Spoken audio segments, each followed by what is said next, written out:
শুরুতেই জানিয়ে দিব, এবার ফিলিস্তিনকে স্বীকৃতির ইঙ্গিত দিল ন্যাটোভুক্ত দেশ। এরপর রয়েছে ইসরায়েল না চাইলে ফিলিস্তিন রাষ্ট্র গঠন সম্ভব নয়, জানিয়েছে মার্কিন পররাষ্ট্রমন্ত্রী।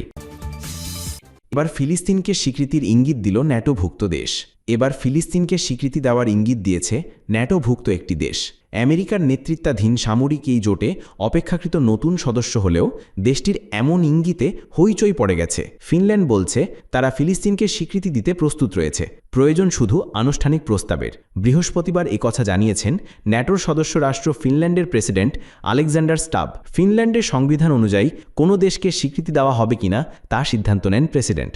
তবে তার আগে সরকারের কাছ থেকে আনুষ্ঠানিক প্রস্তাব পেশ করতে হয়। ফিনিশ সংবাদ সংস্থা এসটিটিকে স্টাফ জানান, এই ইস্যু এমন পর্যায়ে পৌঁছেছে যে এখন ফিনল্যান্ডের সিদ্ধান্ত নেওয়া উচিত।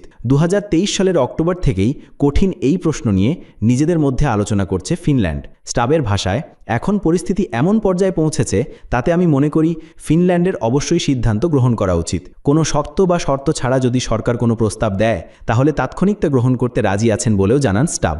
অবশ্য খ্রিস্টিয়ান ডেমোক্র্যাটস ও দ্য ফিন্স পার্টি ফিলিস্তিনকে স্বীকৃতি দেওয়ার সিদ্ধান্তের বিরোধিতা করেছে। তবে আদৌ এ ধরনের কোনো প্রস্তাব দেবে কিনা তা নির্ভর করছে ফিনিশ সরকারের ওপর।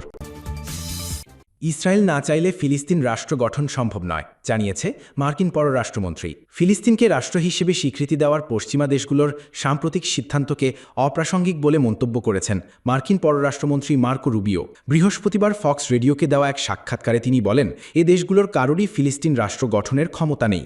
রুবিও বলেন, ইসরায়েল সম্মতি না দিলে কোনো ফিলিস্তিন রাষ্ট্র গঠন সম্ভব নয়। তারা পশ্চিমা দেশগুলো বলতে পারে না সেই রাষ্ট্র কোথায় হবে, কে সেখানে শাসন করবে, তারা কোনো স্পষ্ট রূপরেখাও দিতে পারে না। তিনি আরও বলেন, এই স্বীকৃতি প্রক্রিয়া বিপরীত ফল দেবে, এটি শান্তির পথে সহায়ক নয়। রুবিও দাবি করেন, হামাস এখনও অন্তত 20 জনকে জীবিত জিম্মি করে রেখেছে এবং 50 জনের বেশি মানুষের মরদেহ আটকে রেখেছে। অথচ ফিলিস্তিন রাষ্ট্র স্বীকৃতি দানকারীরা হামাসের পক্ষেই অবস্থান নিচ্ছেন বলে অভিযোগ করেন তিনি। তার ভাষায়, দিন শেষে হামাসের পক্ষে থাকা মানেই ফিলিস্তিন রাষ্ট্রের পক্ষে থাকা। আপনি এভাবে তাদের পুরস্কৃত করছেন। এদিকে স্বীকৃতি দেওয়া দেশগুলো বলছে এটি কোনো পুরস্কার নয়, বরং এই অঞ্চলে স্থায়ী শান্তি প্রতিষ্ঠার একটি পূর্বশর্ত। রুবিও আরও বলেন, এই সিদ্ধান্তগুলো চলমান যুদ্ধবিরতির আলোচনায় ক্ষতিকর প্রভাব ফেলছে। অনেক দেশের অভ্যন্তরীণ রাজনৈতিক চাপের কারণে তারা আন্তর্জাতিক পরিণতি বিবেচনা না করেই এই সিদ্ধান্ত নিচ্ছে বলেও মন্তব্য করেন তিনি বলেন, তাদের এই বিবৃতি বাস্তবতা পাল্টাবে না, বরং হামাসকে উৎসাহিত করছে।